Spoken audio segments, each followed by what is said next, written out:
So even though serfdom had been abolished, the peasants of Russia continued to struggle. Many of them still didn't own any land. Those that did own land were in debt, and they became increasingly upset at the lack of real meaningful reform. And so peasant uprisings began to spread. We also see an increase in general social protests. And so these social protests kind of took two forms. You had a middle class that kind of used more subtle methods of protest. But we also had this growing class known as the intelligentsia. These were your well educated peoples. A lot of them were educated in Western ideas, and they became more and more radical. And they started trying to recruit people in the countryside and try to teach their doctrine to the peasants of Russia and wanted political freedom while also keeping Russian culture in place.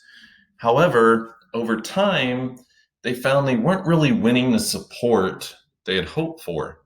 And so when that didn't work, then they began to turn towards terrorism. And they start using bombings and terrorist attacks to try to get their point across. And so this is going to lead to the assassination of the Tsar Alexander II in 1881. And overall, in response to that, the government became even more conservative and more oppressive to try to stop these growing uprisings. They began to censor the newspapers and use their secret police to seek out anybody against the Tsar. And so it's into this situation that communist ideals and Marxism begins to spread. And so Karl Marx, the founder of communism, believed that a revolution would take place that was led by the workers. However, Marx's vision for a communist revolution didn't really fit in with Russian society. Russia lacked the worker base. Most of their population were peasants. They didn't have that kind of middle class workers to lead this revolution. And so Vladimir Lenin is going to basically adapt Marxism to fit in with Russian society. And what he said is that you could have a communist revolution without that class of workers if you had the right leadership. And basically said that a proletariat was developing in advance of a revolution. And he's going to help organize the growing Bolshevik party. And so the Bolsheviks kind of supported this idea of a form of communism better suited to Russia.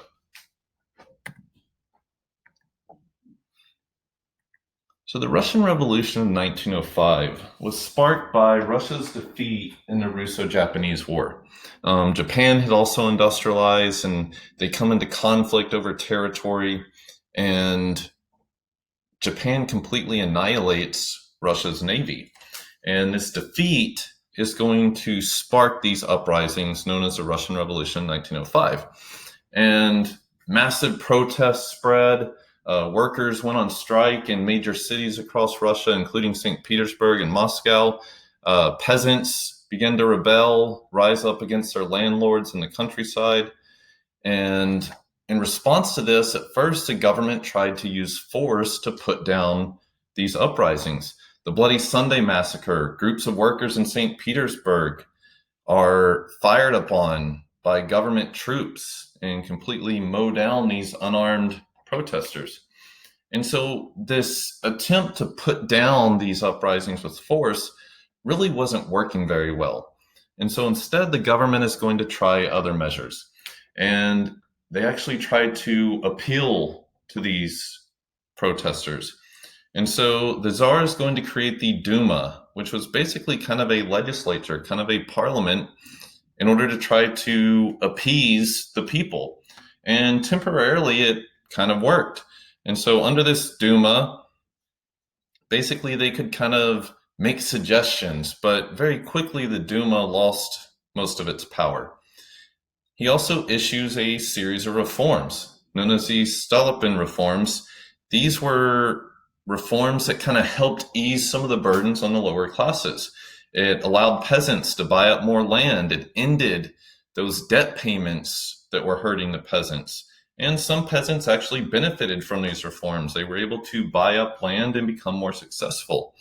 And so these reforms ultimately kind of caused this revolution to fizzle out. And the big issue with the revolution in 1905 was the revolutionaries never won over the support of the military. And so ultimately it died out. However, the problems would persist. And Nicholas II was a weak ruler. He was unwilling to compromise and give up his autocratic rule. And so that's going to remain an issue in Russia.